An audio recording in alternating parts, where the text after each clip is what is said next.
Ridwan Kamil jadi cawapres favorit Gen Z, geser Sandiaga Uno dan AHY.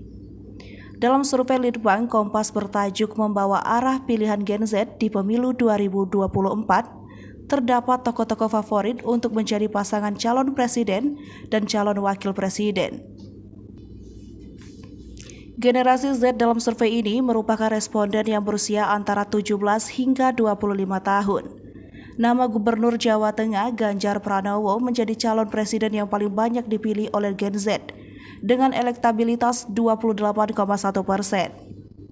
Angka tersebut jauh mengungguli dua nama kuat lainnya, yakni Prabowo Subianto 16,6% dan Anies Baswedan 13,3%. Sementara itu, Gubernur Jawa Barat Ridwan Kamil menjadi nama calon wakil presiden terfavorit Gen Z dengan elektabilitas 15,9%. Menyusul Ridwan Kamil, Menteri Pariwisata dan Ekonomi Kreatif Sandiaga Salahuddin Uno berada di peringkat kedua dengan elektabilitas 10% dan Anies Baswedan 9,7%.